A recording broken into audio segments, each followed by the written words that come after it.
Assalamualaikum warahmatullahi wabarakatuh.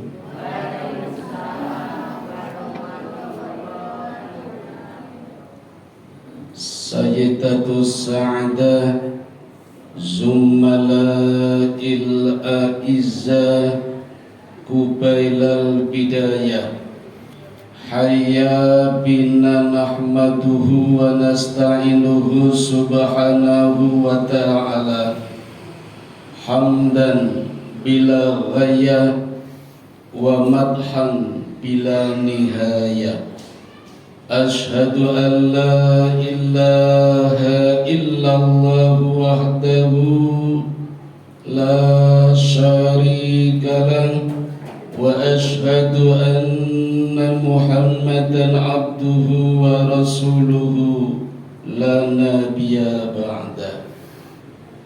Syukur alhamdulillah, monggo bapak-bapak, ibu-ibu, saudara-saudara, adik-adik, kita bacakan kehadirat Allah Subhanahu wa ta'ala yang senantiasa melimpahkan rahmat, taufik, hidayah, inayah dan berbagai kenikmatan kepada kita sekalian. Di antaranya kenikmatan berupa kesempatan.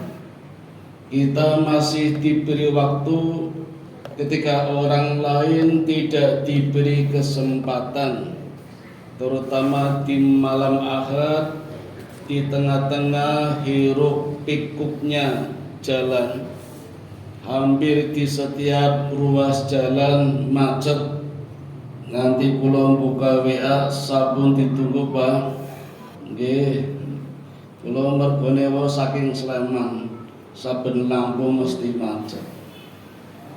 Alhamdulillah Bapak Ibu saudara-saudara, sebentar lagi dalam hitungan hari kita akan memasuki bulan yang memiliki banyak nama.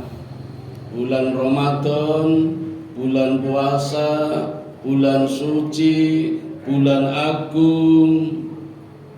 Ada yang memberi nama Syahrul Rahmat, bulan rahmat, terutama 10 hari pertama. Ada yang memberi nama Syahrul Maghfirah, bulan ampunan, terutama 10 hari yang kedua. Ada yang memberi nama Syahrul Tarbiyah, bulan pendidikan, terutama 10 hari yang ketiga. Ada juga yang memberi nama Syahrul Hidayah, Syahrul Inayah, dan masih banyak nama lain yang melekat pada bulan yang namanya bulan Ramadan. Dalam menika saya usul menambahkan satu lagi, bulan Hijrah. Hijrah seperti yang banyak kita kenal adalah pindah tempat dari tempat yang satu ke tempat yang lain. Dari waktunya ada yang sementara, ada yang permanen. Dalu menika panjenengan termasuk hijrah yang sementara dari rumah titipan Allah menuju rumah Allah dalam satu acara namanya pengajian ibu-ibu melati. Harapannya dengan rajin mengaji, aura panjenengan harum seperti melati. Amin. Melati kalau bahasanya Nabi Ibrahim dari kata millata, artinya agama. Jadi ibu-ibu diharapkan menjadi orang-orang, wanita-wanita termasuk bapak yang memperjuangkan menegakkan agama Allah di kampung yang namanya Jatimulyo. Pendirian panjenengan, kekuatan imannya diibaratkan seperti jati hingga nanti menjadi orang yang mulia. Amin ya robbal alamin. Hijrah sementara. Bahkan kita hidup di dunia ini pun hanya sementara, nanti kembali lagi. Jadi hijrah Bapak Ibu hakikatnya sebenarnya perpindahan, tidak cuma tempatnya, ruangnya, waktunya, hakikatnya, termasuk keyakinan kita menjadi kehidupan yang lebih baik. Itulah namanya hijrah. Kalau Nabi hijrahnya tidak hanya pindah dari Mekah ke Madinah, tapi juga menata kehidupan beragama, menata masyarakat, menata negara. Maka begitu Nabi hijrah dari Mekah ke Madinah, yang pertama kali dibangun adalah masjid. Nabi tidak membangun lapangan voli dulu, tidak membangun lapangan futsal, tidak membangun kantor-kantor. Yang dibangun adalah masjid, dan tidak tanggung-tanggung Nabi langsung membangun 2 masjid. Dari masjid itulah sentral kegiatan mulai dilakukan. Dari urusan yang kecil-kecil sampai urusan yang besar-besar, sampai dunia politik, semuanya diatur di dalam masjid. Dan di tahun pertama Nabi hijrah, Nabi mulai melakukan hijrah berbagai ibadah dan syariat. Kalau orang sekarang bilangnya revolusi. Ini kalau mboten seneng kali kata revolusi. Revolusi ini kok kesannya tergesa-gesa, kesusu, nanti dampaknya negatif. Buktinya korupsi diberantas malah merajalela, narkoba diberantas merajalela, maksiat diberantas malah merajalela. Itu dampak dari revolusi mental. Saya lebih suka menggunakan kata hijrah. Dampaknya positif, hasilnya sudah terbukti, dan Nabi kita Muhammad sallallahu alaihi wasallam sudah menunjukkan kepada kita betapa hasil dari hijrah sangat memuaskan. Maka begitu Nabi sampai di Madinah, selain membangun masjid, mulai disyariatkan sholat Jumatan. Dulu ketika di Makkah belum ada Jumatan. Begitu hijrah ke Madinah, masjid jadi, langsung disyariatkan Jumatan. Karena ada Jumatan, disyariatkan adzan. Dulu di Makkah belum ada adzan, di Madinah mulai ada adzan. Termasuk Nabi berumah tangga dengan Aisyah di Madinah. Termasuk perintah menunaikan ibadah puasa, Bapak Ibu. Itu setelah Nabi hijrah di Madinah. Waktu di Makkah belum ada. Tahun kedua Allah turunkan surat Al-Baqarah ayat yang kedua, surat yang kedua ayat 183. Pun hafal nggih? A'udzu billahi minasyaitonir rajim. Ya ayyuhalladzina amanu kutiba alaikumusiyam kama kutiba alal ladzina min qablikum la'allakum tattaqun. Wahai orang-orang yang beriman, diwajibkan atas kamu berpuasa seperti diwajibkan atas umat-umat sebelum kamu, agar kamu menjadi orang yang bertakwa. Ternyata umat sebelum kita, Bapak Ibu, itu juga punya kewajiban puasa agar menjadi orang yang bertakwa. Dan perintah puasa ini, Bapak Ibu, Allah turunkan di bulan Sya'ban. Ada yang meriwayatkan di hari yang ke-18, ada yang meriwayatkan di hari yang ke-16. Perintah melakukan puasa Ramadan, tapi ayatnya diturunkan di bulan Sya'ban, tidak di bulan Ramadan. Kenapa, Bapak Ibu? Maksudnya apa? Maksudnya Allah memberikan kesempatan kepada kita agar bersiap-siap. Harus direncanakan, diprogram, punya strategi, tidak mendadak, tidak kaget. Kan kebanyakan orang kaget gitu, poso ta iki. Niku tesi mending. Sahur pertama kaget, lho iki sahur ta iki. Poso ta. Wah, itu namanya enggak ada persiapan. Maka Allah turunkan ayatnya di bulan Sya'ban. Dan kemarin kita sudah sangat viral melihat, mungkin ada yang ikut mengikuti, menyaksikan betapa ramainya suasana Sya'ban, nisfu Sya'ban, semuanya dalam rangka menyambut tamu agung yang namanya bulan Ramadan. Dan Bapak Ibu, turunnya ayat 183 surat yang kedua sebagai perintah puasa itu jawaban dari Allah Subhanahu wa taala atas hukum yang dilontarkan oleh orang-orang Yahudi yang ketika itu tinggal di Madinah. Ketika Nabi hijrah dari Mekah ke Madinah, Bapak Ibu, di perjanjian Baitul Aqabah itu hanya tertulis orang-orang Madinah golongan Ansor siap membela mati, hidup atau mati membela Nabi, tapi hanya di Madinah. Ketika di Mekah nggak ada jaminan. Ketika Nabi pergi ke pasar, ke kantor, ke toko di luar Madinah nggak ada jaminan. Itu perjanjian Baitul Aqabah ketika Nabi hijrah. Orang Madinah siap membela hidup atau mati Nabi Muhammad dan umatnya. Tapi ketika di Madinah, ketika keluar dari Madinah, pas bepergian nggak ada jaminan. Maka orang-orang Yahudi yang tinggal di Madinah itu mencari celah, mencari kesempatan kapan Nabi ketika berada di luar Madinah. Itu ada 3 golongan Yahudi, golongan besar ya. Yang kecil banyak, yang besar 3. Yahudi Bani Nadir, Yahudi Bani Koinuko, Yahudi Bani Quraidah.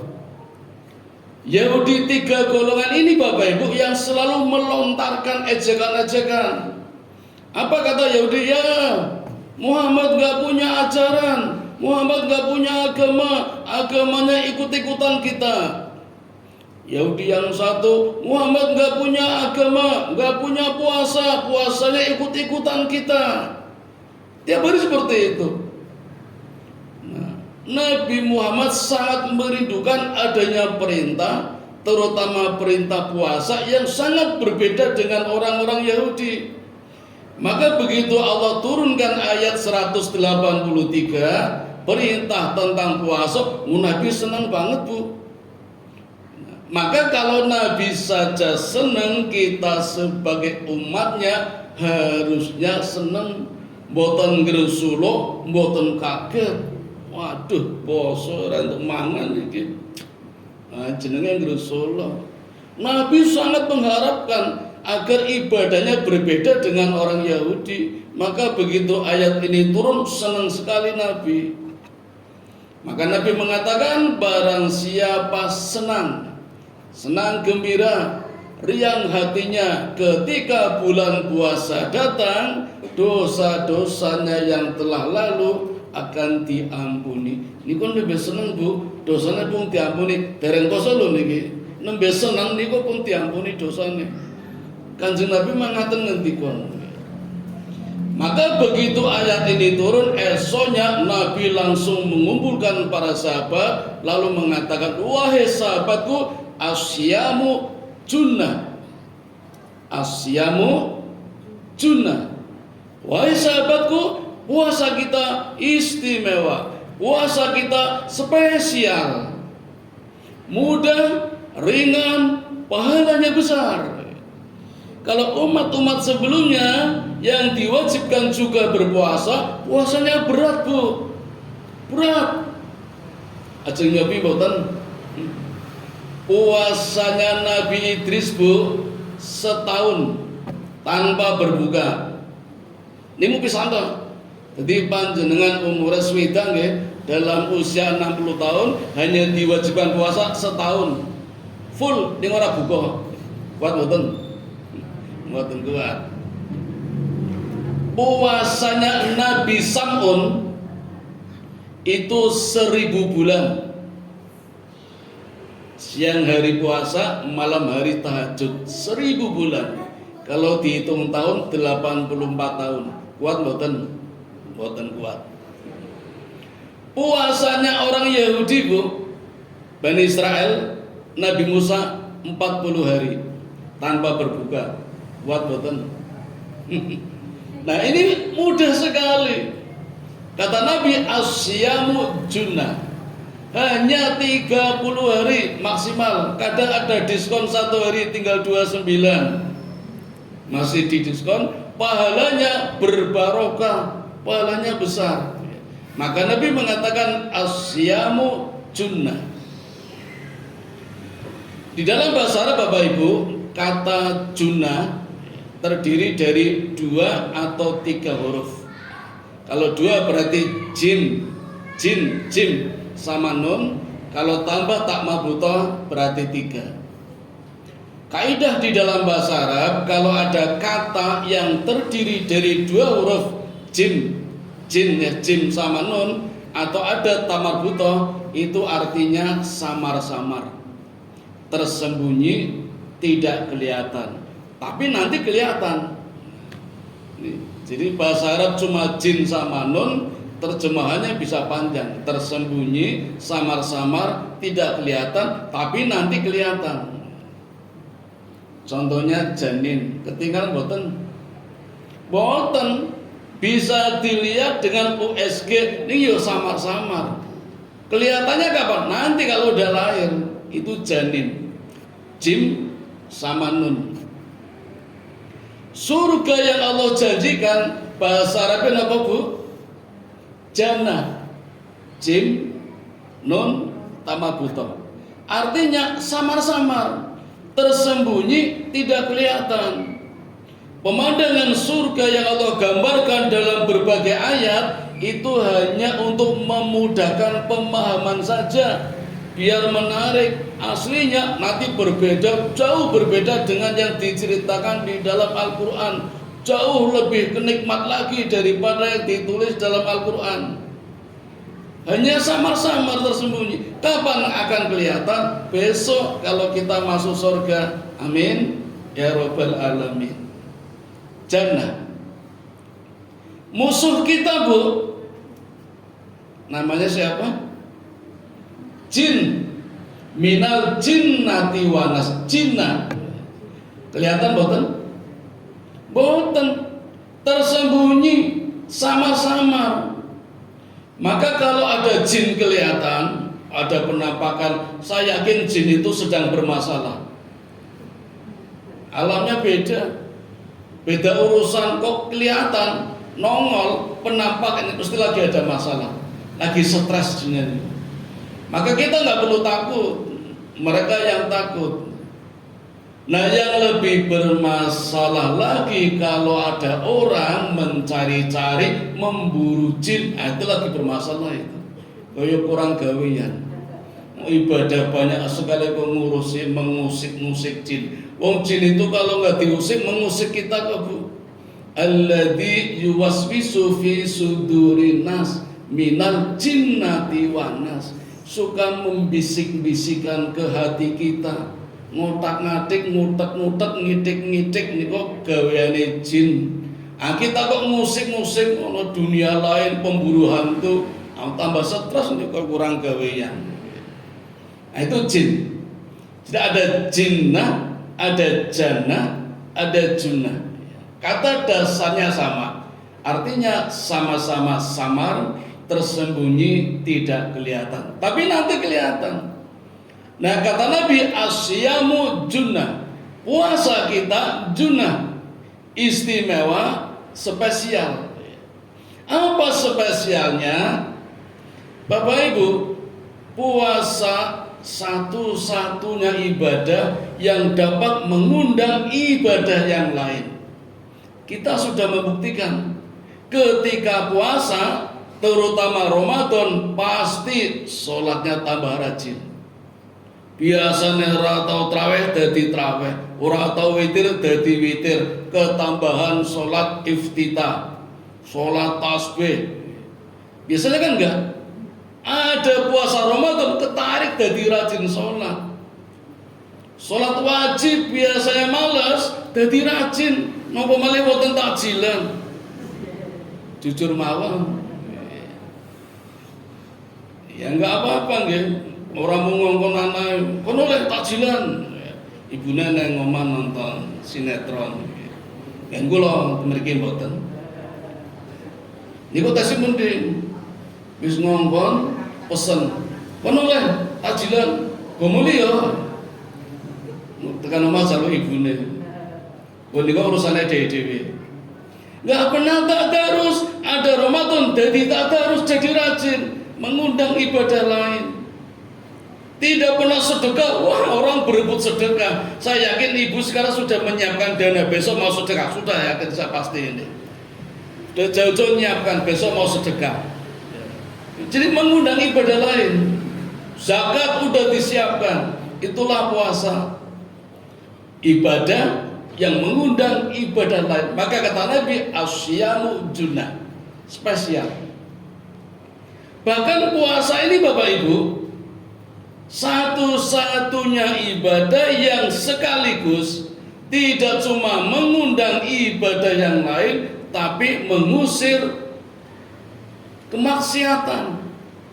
Panjenengan sudah membuktikan, ketika puasa pasti banyak mikir, arep ngrasani, oh ya poso ya, wagi batal gitu, mandek ora sido ngrasani, mau fitnah nggak jadi, menghasut nggak jadi, mau marah nggak jadi. Aduh, puasa iki. Itulah puasa. Satu-satunya ibadah yang mengundang ibadah yang lain dan mengusir kemaksiatan yang lain. Itu istimewanya. Maka Nabi mengatakan asyamu junnah.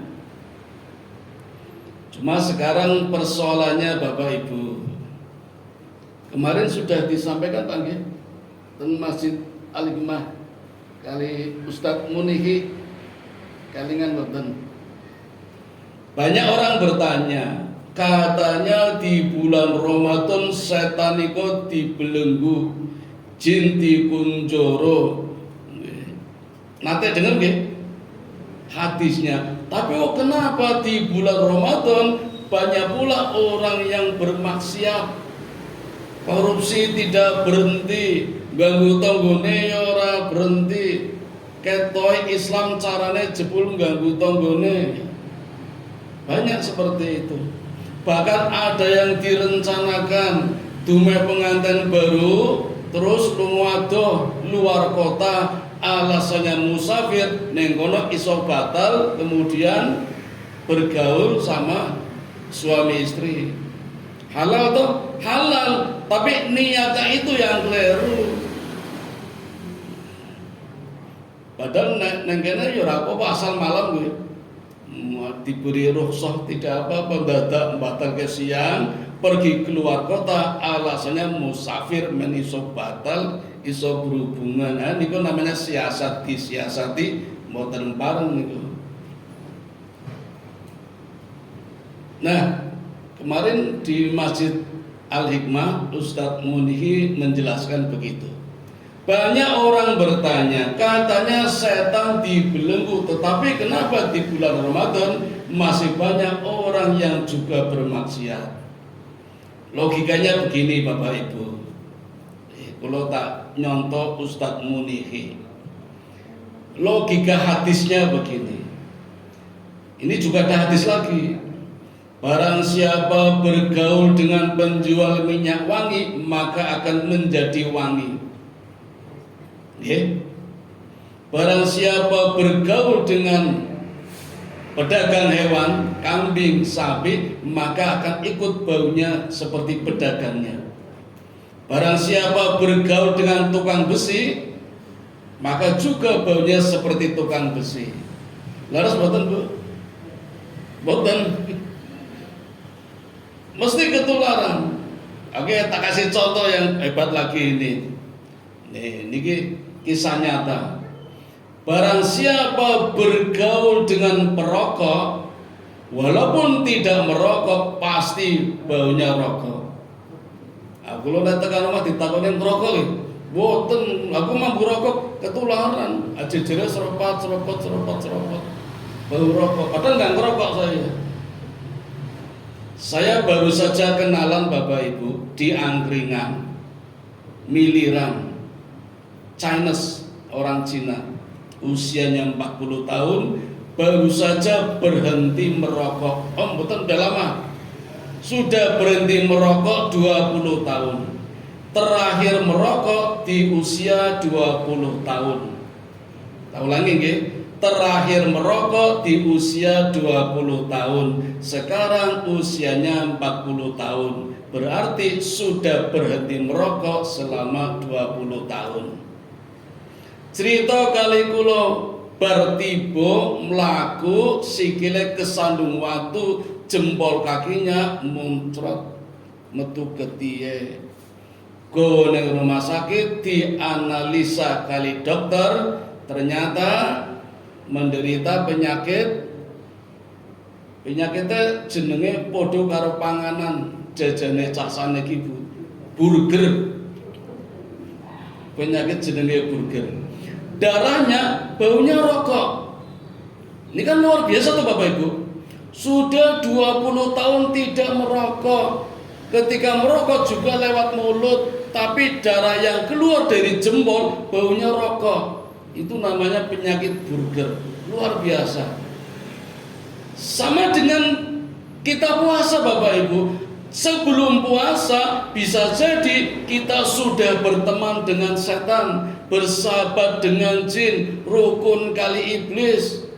Begitu bulan Ramadan, iblis sudah pergi, setan sudah dipenjara, jin sudah ditahan oleh Allah. Tetapi karena kita sudah menjadi temannya, kita baunya sudah seperti bau jin, setan, iblis, sehingga ketika puasa masih saja ada orang bermaksiat.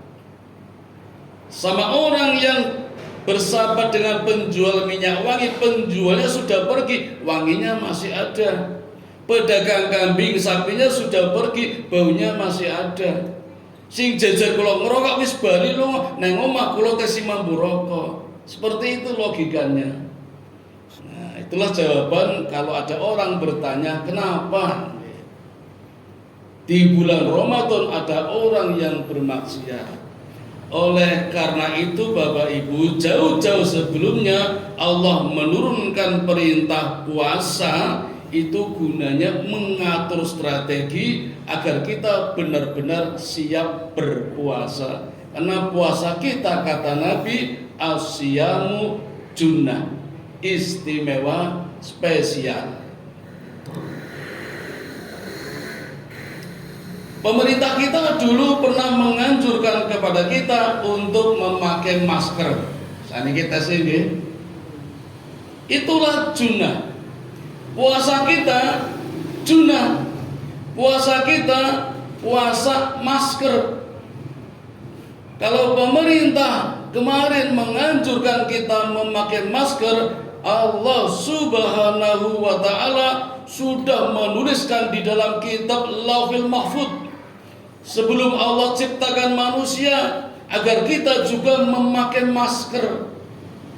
Tetapi maskernya bukan berbahan dasar kain, bukan berbentuk plastik. Maskernya namanya puasa. Dengan puasa akan berhenti, menutup lidah kita, menutup mulut kita, menutup lisan kita agar tidak sembarangan ngomong. Karena kalau sembarang ngomong menular. Seperti virus kemarin juga menular katanya. Maka ditutup pakai masker yang namanya puasa agar tidak ngerasani, menghasut, menfitnah dan sebagainya. Itulah masker yang namanya junnah. Tidak kelihatan, tersembunyi, itulah junnah. Masker yang tidak kelihatan. Salamatul insan fi hifdzil lisan. Keselamatan manusia tergantung dalam menjaga lidahnya. Menjaganya bagaimana? Pakai masker. Maskernya apa? Junnah, yang namanya puasa. Pemerintah juga menganjurkan kepada kita untuk sering-sering cuci tangan. Telagu niki mboten napa-napa. Nabi sudah mengajarkan kepada kita 15 abad yang lalu untuk cuci tangan. Bahkan tidak cuma cuci tangan, membasuh muka, membasuh kepala, memasukkan air ke dalam hidung, disemprotkan lagi, berkumur, cuci kaki, cuci hati, cuci mata. 14 abad yang lalu Allah sudah memerintahkan kepada kita, itulah junnah. Terasanya baru sekarang. Itu saja dipaksa, nggak boleh masuk mall kalau nggak pakai masker. Ini masker namanya puasa. Pemerintah juga pernah menganjurkan kepada kita untuk menjaga jarak. 14 abad yang lalu Nabi sudah mengajarkan kepada kita untuk menjaga jarak. Bagaimana cara menjaganya? Puasa itu cara menjaga jarak. Dengan puasa, maksiat jauhkan jaraknya. Dosa jauhkan jaraknya. Kesalahan jauhkan jaraknya. Sejauh apa? Sejauh barat dan timur. Kita kan setiap sholat mesti membaca doa ibu ya. Doa iftitah. Jenengan mau sen apa bu? Allahumma ba'id baini ngapa wajah tuh? Ba'id baini nggih. Niku ada 13 macam bu doa iftitah. Tapi yang terkenal 2. Allahumma ba'id baini, yang satu wajah tuh. Wonten sing nggih wajah tuh wonten. Mboten apa-apa wonten saisin. Ada yang pakai wajah tuh. Yang pakai ini wonten ini wajah tuh. Yang enggak pakai wajah ada.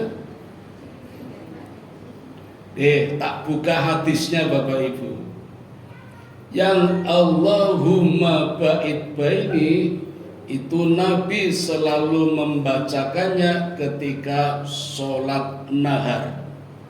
Sholat nahar niku sholat wajib 5 waktu, isya, subuh, duhur, asar, maghrib. Iftitah yang dibaca Nabi, Allahumma ba'id baini wa baina khotoyaya kama ba'adta bainal masyriqi wal maghrib, dan seterusnya. Untuk 3 nggih.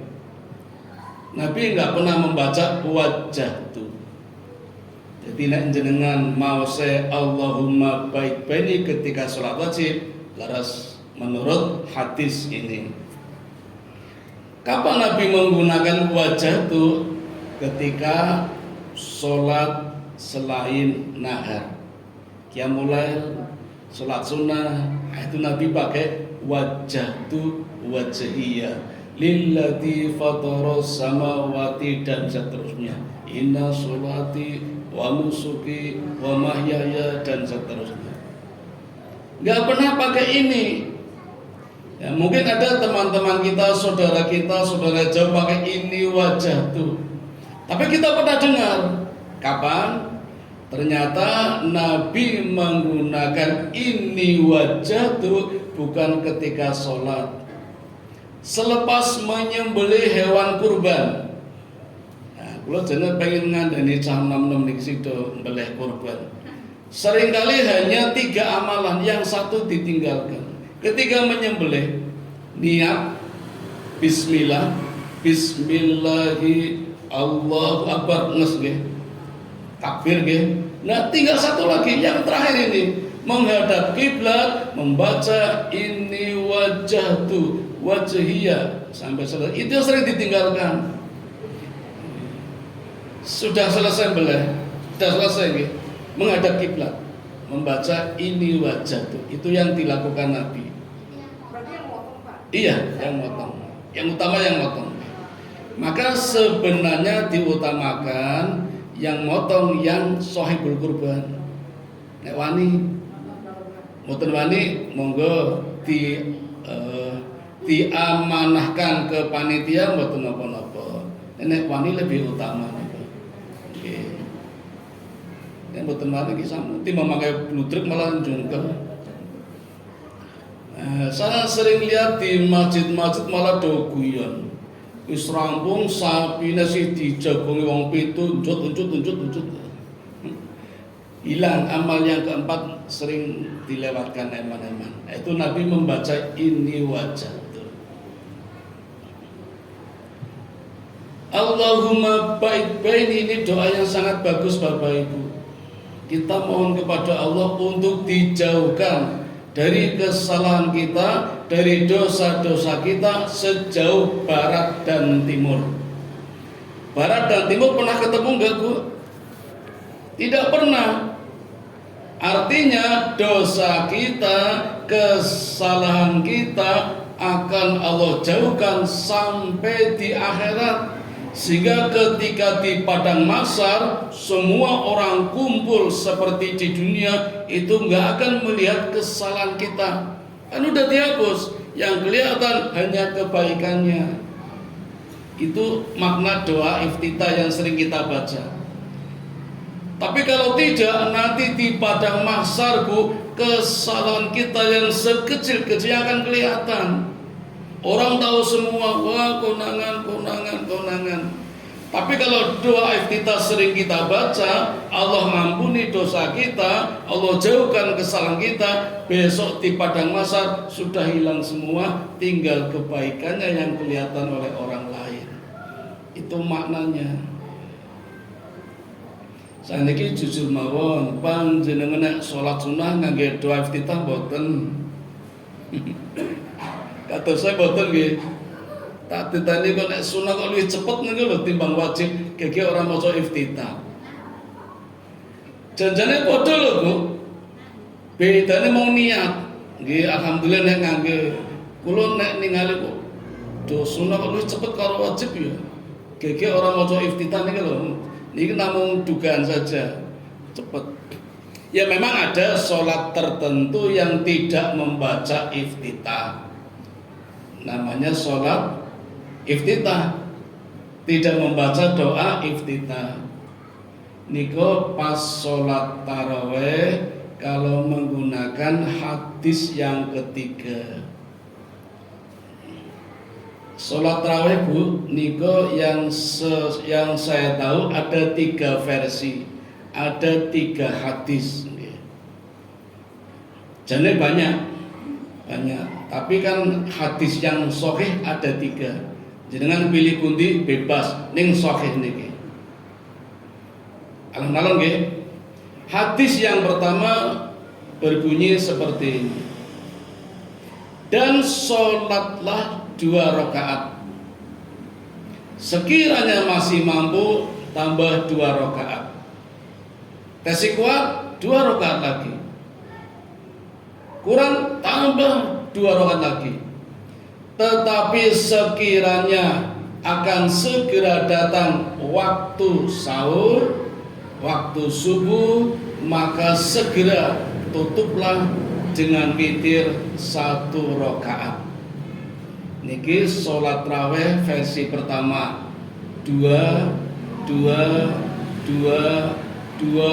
terus sakuate sampai menjelang sahur nopo subuh, takut waktunya datang, maka tutuplah dengan witir 1 rakaat. Niki hadisnya sahih. Jadi jenengan beruntung ini kok sholatnya 2 orang 4 kayak aku, mboten usah protes, hadisnya sahih. Sholatnya dibatasi waktu, bukan jumlah. Jadi jumlahnya bebas. Contoh ngen kula Bu, teng Tegal, kula asline Tegal. Itu 40 rakaat. Ruang utama depan pengimaman di wong Arab kabeh teng Masjid Agung. 40 rakaat Bu, 22 sampai 40 rakaat. Kuat, fisiknya gede-gede. Nah, terakhir baru 1. Sahih nih. Sekarang yang kedua. Ini yang banyak di tempat kita nggih. Hadisnya diriwayatkan oleh Aisyah, istri Nabi sendiri. Meriwayatkan kalau Nabi pernah sholat taraweh di rumah, Aisyah melihat dengan bilangan 4-4-3, seperti yang sering kita lakukan, tetapi tanpa tasyahud awal, seperti sholat isya, tapi nggak pakai tasyahud awal. 4-4-3 sahih hadisnya. Nah sekarang yang ketiga, ini juga sahih. Hadisnya diriwayatkan oleh Ibnu Mas'ud. Abu Dawud yang pertama, Ibnu Mas'ud tadi yang dua-dua. Yang ini Ibnu Mas'ud. 13 rakaat. 2 2 2 2 2 2 1. Ada dua yang mengawali tanpa doa iftitah. Sholatnya ringan, hanya membaca Fatihah. Itulah yang disebut sholat iftitah. Maka jumlahnya 13. Ajeng milih pundi Bu, tapi harus konsisten, ora dicampur-campur. Saya pernah di salah satu masjid 443 tesi nganggo sholat iftitah. Kudune nek ajeng nganggo sholat iftitah ya berarti versi yang ketiga, yang 13 rakaat, bukan 443 karena pakai iftitah. Kalau 443 nggak usah pakai iftitah. Hadis yang kedua. Ini kalau tahu ilmunya, nek mboten mau malu-malu toh. Monggo milih yang mana. Niko sholat tarawih ada 3 hadis yang sahih. Hadisnya banyak, tapi kan statusnya ada yang hasan, ya, ada yang lemah juga ada. Ya. Ya, kita pakai yang sahih, monggo yang mana terserah. Ya. Yang penting Bapak Ibu jangan melalaikan yang wajib. Nah, biasanya di bulan Ramadan banyak berlomba-lomba sunnah, wajibnya malah ditinggalkan. Biasanya di bulan Ramadan amahri lagi rampung wis do pesen tempat mau kena disalake. Wah rajin sekali nih. Iya alhamdulillah. Nih. Tapi jangan sampai melupakan yang wajib. Ada masjid juga di Yogyakarta, di Noto Yudan saya pernah mengisi di sana. Namun pengkali terus mboten tinggi malih. Mergo kula ngandani ini. Pengajian menjelang berbuka. Kalau datang jam 4 sudah tak mulai, karena jam 5 kan sudah mendekati setengah 6 lagi.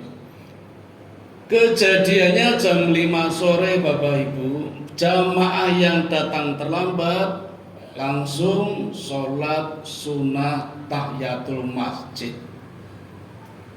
Kula namung ngandani Bapak Ibu menawi ajeng salat iftitah, salat tahiyatul masjid yo tekone gasih. Anek jam 5 meh buka, kula yo lagi ceramah, mosok teko nang ngarep kula salat tahiyatul masjid. Itu namanya membesarkan sunnah. Padahal setelah sholat asar tidak ada sholat sunnah kecuali sholat jenazah, itu boleh. Ada 2 hadis, ada yang membolehkan, ada yang tidak ya. Tapi sholat sunnah yang lain tidak ada. Termasuk nih kebiasaan sholat sunnah rawatib ya. Kan kebanyakan ikut-ikutan tidak tahu hadisnya. Nabi mengatakan Bapak Ibu sholat rawatib itu hanya 12 rakaat. Umar bin Khattab mengatakan aku hafal dengan 10 rakaat. Jadi Umar menawar 10 rakaat. Kata Umar, aku hafal dengan 10 rakaat. Maksudnya sholat sunnah rawatib. Aslinya 12, yang 6 qobliyah, yang 6 ba'diyah. Perhatikan, yang qobliyah apa saja?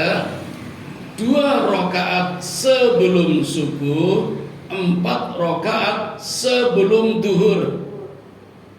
Asar enggak ada qobliyah, maghrib enggak ada qobliyah, isya enggak ada qobliyah.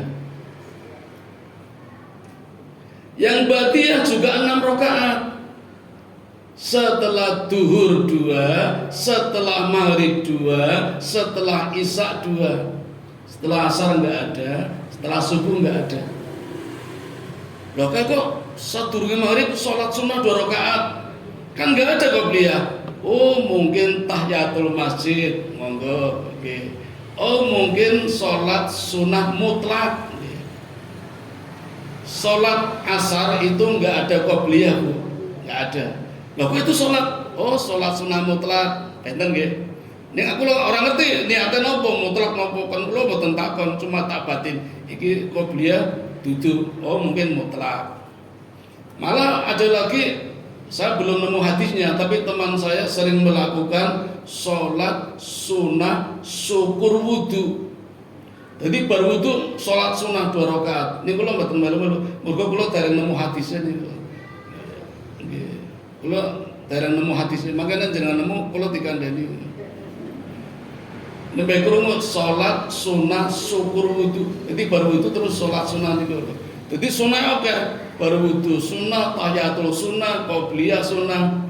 Nah yang duhur qobliyahnya 4, 2. Umar nawar, aku hafal ya Rasul dengan 10 rakaat. Artinya yang qobliyah duhur cuma 2 enggak 4. Tapi kalau kuat 4. Jadi sunnah rawatib yang banyak malah duhur, qobliyah 4, ba'diyah 2. Tapi 2 juga tidak apa-apa. Nah setelah subuh ada 2 rakaat tapi bukan ba'diyah. Sholat sunnah isyraq di waktu syuruk 2 rakaat 1 jam setelah sholat subuh. Jadi jenengan misalnya sholat subuh di masjid, boten sawangsul nunggu saja. Ngopo? Ya maca Quran, napa zikir, napa wirid, napa sinau. Nek ana kancane diskusi ora apa-apa. Nek HP-ne asal boten. Angsal ya sinau ora gim-giman. Ora dolanan lato-lato. Anepun saja nembe sholat sunnah 2 rakaat namanya sholat isyraq. Pahalanya sama dengan menunaikan ibadah haji dan umroh. Enak tak? Tapi kalau sholat subuhnya di rumah, sholat isyraqnya di rumah, nggak usah ke masjid. Aku nak liwat dirasani tanggone. Ngopo sawen ngopo di masjidnya. Tunggu mama. Nah kalau di rumah namanya sholat sunat duha di awal waktu. Kan duha 12 rakaat loh Bu. Tapi ada 3 waktu. Di awal waktu 2 rakaat. Namanya sholat isyraq tadi. Pahalanya sama dengan ibadah haji dan umroh. Kemudian jam 9, kira-kira 9 itu 4 rakaat, 2. Pahalanya 1 Allah memberikan rahmat, yang kedua dibebaskan dari musibah yang sifatnya umum, kecil-kecil. Neng dalan kepanasan, dilalang lampunya abang terus tersiksa toh? Itu musibah kecil. Kalau naik perapatan buku abang terus kalau ngoreksi, iki mesti ora beres Tuhane. Nah, terus kalau rajin malih Tuhane, alhamdulillah dilalai ijo terus. Dolane macet, macet terus. Nah, ini mesti Tuhane ora beres. Tak beres sih Tuhane, wah lancar alhamdulillah. Iso terus cepet. Itu musibah kecil. Aliyane kudanan ora kudanan dhewe, liyane panas semua ora terus. Aduh, dikorasi mohon mungkin Tuhannya. Yang 4 rakaat di tengah waktu sekitar jam 9. 6 rakaat di akhir waktu sekitar jam 11. 2. Pahalanya dilapangkan rizkinya. Jadi nanti total 12 rakaat tapi dibagi menjadi 3 waktu awal, tengah, akhir. Ada hadis tapi lemah yang langsung 12 rakaat 2 langsung sekali itu ada tapi hadisnya lemah. Pahalanya akan dibangunkan istana di surga. Pun milih pundi. Nah kalau yang milih esok loro sekitar jam 09.04, anggo jam 11 6.22. Nek tesis sempat. Nek jenengan pun pensiun sempat insyaallah. Nek sing masih produktif kadang ya sak sempatnya mawon. Nah di bulan Ramadan Bapak Ibu dipersiapkan strateginya. Karena Nabi kita sangat luar biasa Bapak Ibu. Kalau kita puasa Ramadan seperti ini saja tidak kuat, ngapunten nggih, nek kula ngarani kok ketoke cangen napa manja nggih. Walaupun ada rusuh. Dan Nabi memang Rukso itu kan keringanan, boleh tidak berpuasa. Tapi ada juga perintah tidak berpuasa juga ada. Itu dialami oleh Nabi ketika perang. Ya. Dari sekian banyak peperangan, ada peperangan yang terjadi di bulan Ramadan. Umar bin Khattab mengatakan, seumur-umur aku berperang bersama Nabi di bulan Ramadan 2 kali, di perang Badar dan Fathul Makkah. Nah, perang Badar itu terjadi di bulan Ramadan. Ada yang meriwayatkan tanggal 19 Ramadan, ada yang meriwayatkan tanggal 29 Ramadan pas Lailatul Qadar, ada yang meriwayatkan tanggal 17 Ramadan, ada yang 16 Ramadan. Jadi ada 4 riwayat. Itu terjadi di bulan puasa. Pertama kali Nabi diperintahkan berpuasa, kala puasa perang.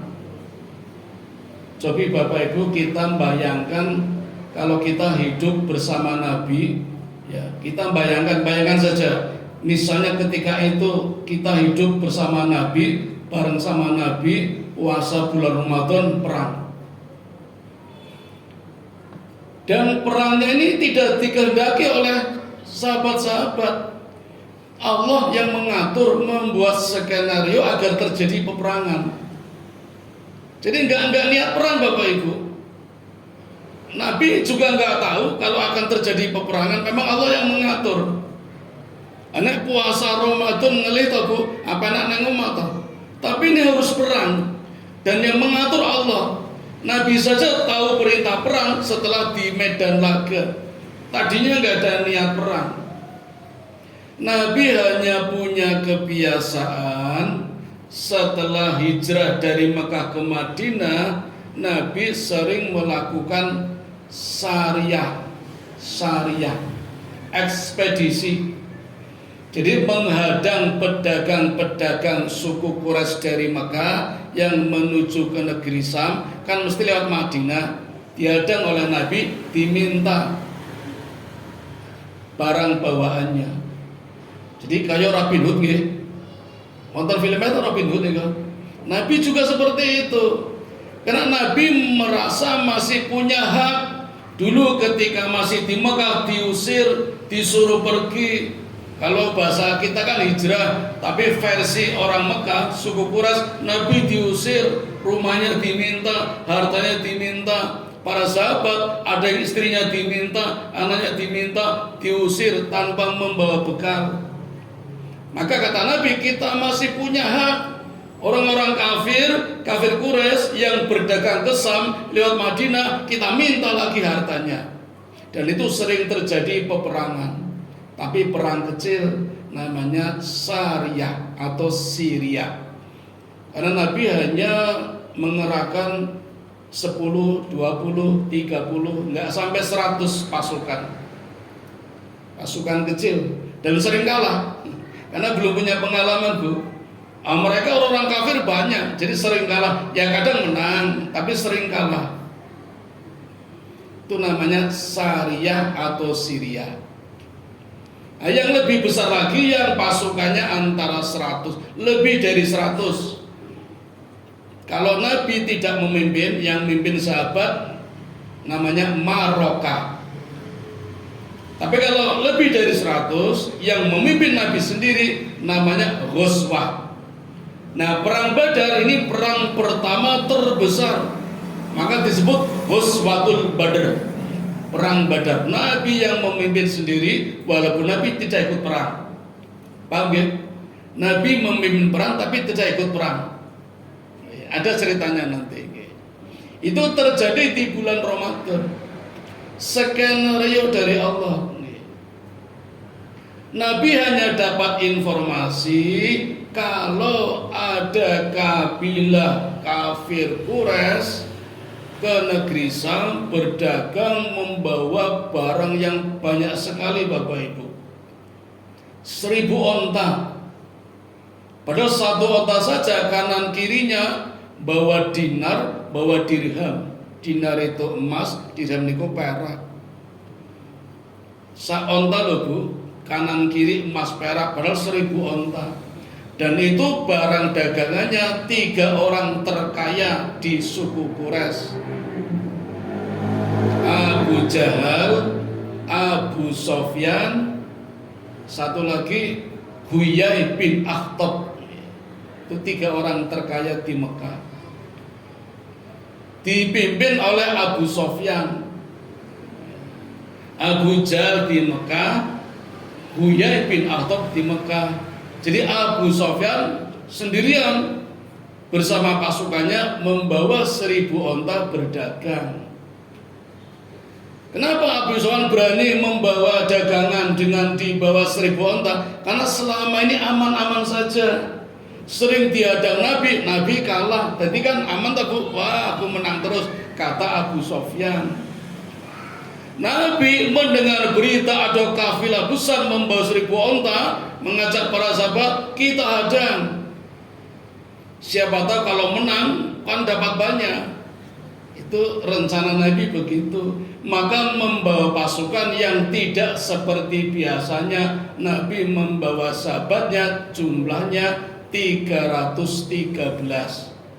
Sama Nabi 314. Dengan perbekalan yang sangat sederhana, karena tidak ada rencana perang. Cuma bawa 68 onta, 2 kuda, yang lain jalan. Jadi sing mlaku pinten Bu? Ada mawon 314 kurangi 70 niku mlaku sing nganggo onta swidak 8, sing nganggo jaran loro. Dadi kadang gentenan, wis tengah ndi gentenan. Peralatannya juga sederhana, tombak cuma berapa, pedang cuma berapa, perisai cuma berapa. Karena memang gak niat perang, hanya menghadang kabilahnya Abu Sofyan. Di zaman dulu ada namanya spionase mata-mata. Mendengar berita pasukannya akan dihadang oleh Nabi, maka Abu Sofyan segera menyuruh mata-matanya juga melapor ke Mekah. Namanya Damdam. Damdam diperintahkan oleh Abu Sofyan, bisa nggak kamu segera pulang ke Mekah memberi kabar kalau pasukannya akan dihadang oleh pasukan Nabi. Padahal perjalanannya Bu, itu butuh waktu 10 hari. Damdam ditantang, bisa nggak 2 hari? Sanggup. Nah, coba Bapak bayangkan, perjalanan 10 hari diringkes 2 hari, mesti ngebut toh. Ngebutnya nganggo jaran. Damdam ini ahli strategi Bu. Ini tapi musuh nih yang diperintahkan oleh Abu Sofyan, ahli strategi, pinter ngapusi. Nenen bal-balan jenenge dribbling nih loh. Jenengan kenal boten kali Neymar nih loh. Raja dribbling nih, pura-pura tiba main penalti. Itu Damdam seperti itu.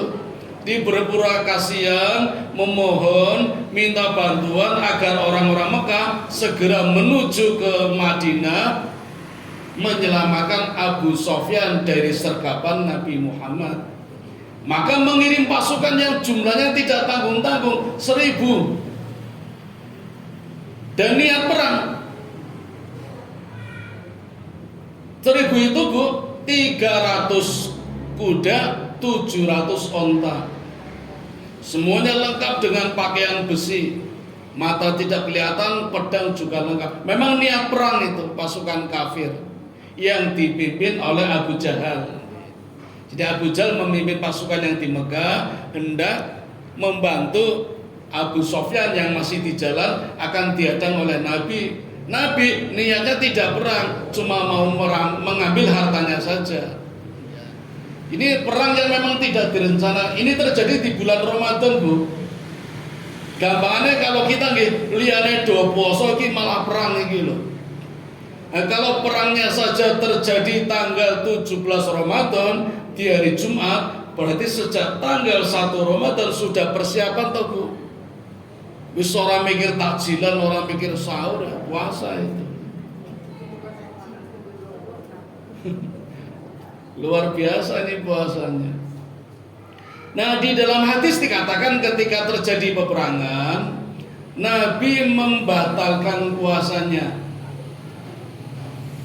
Hati-hati nggih, Bung nggih. Nabi membatalkan puasanya. Berbeda kalau Nabi tidak berpuasa. Hadisnya Nabi membatalkan puasa. Jadi jane puasa mboten. Puasa yang batalke. Ya. Benten kali Nabi tidak berpuasa, beda lagi. Berarti Nabi tidak berpuasa. Hadisnya kalimatnya Nabi membatalkan puasa. Tapi ada sebagian sahabat yang tidak membatalkan. Nah, jadi di hari pertama Nabi membatalkan puasanya, sebagian sahabat tidak membatalkan. Maksudnya apa, Bu? Maksudnya Nabi memberikan hikmah kepada para sahabat. Kalau Allah memberikan keringanan, orang yang sedang berperang boleh membatalkan puasa, sedang yang kuat boleh berpuasa. Namanya rukhsah. Jadi sekiranya panjenengan boten kuat boleh membatalkan puasa. Niat puasa, sahur, nek mengko ora kuat, baru boleh membatalkan. Jadi ikut sahur dulu biar dapat barokahnya. Ojo diniat aku seseorang posok, jangan. Nanti nggak dapat pahalanya. Mending diniati puasa, melu sahur dapat barokahnya, mengko awan ora kuat boleh membatalkan puasa. Ini nek boten kuat lho, Bu. Kudune sih kuat nggih. Kudune ini mboten perang kok, perang. Kalau perang ora kuat tenan. Ini Nabi dalam kondisi perang. Nah, hari kedua Nabi mengatakan begini kepada orang-orang yang berpuasa. Nabi kan batalkan puasa toh, Bu? Tidak cuma membatalkan, tapi sahabat yang berpuasa malah dunake Nabi. Kafir kamu. Coba, Bu. Orang yang berpuasa dunake Nabi, kafir kamu. Kok bisa? Karena hari kedua batalnya puasa Nabi itu bukan rukhsah, tapi perintah Allah agar kuat ketika perang. Karena ini perang yang sangat menentukan masa depan Islam ketika itu. Itu tanggal 17 Ramadannya. Ya, makanya kadang kalau kita membayangkan hidup di tengah-tengah pas ada Nabi, kira-kira situasi seperti apa. Tapi ini ketika perang Badar ya, nggak usah diterapkan besok kita puasa terus batal, sing ora batal malah dunake kafir kamu, ya jangan. Urusannya beda. Ini kan Nabi perang beneran, jihad. Kalau kita kan enggak jihad toh. Enggak jihad dong. Puasa ringan masa enggak. Insya Allah kuat ya, kecuali yang sedang hamil, sedang menyusui itu mendapatkan rukhsah ya. Ada tetangga ngapunten nanti kuru banget bengkring mergo poso sambil nyusoni barang. Kalau ya ngasih saran berhenti dulu nggak apa-apa, namanya rukhsah, kasihan bayinya itu loh. Ya, wah ini tradisi di kampung kami begini, ya wes monggo.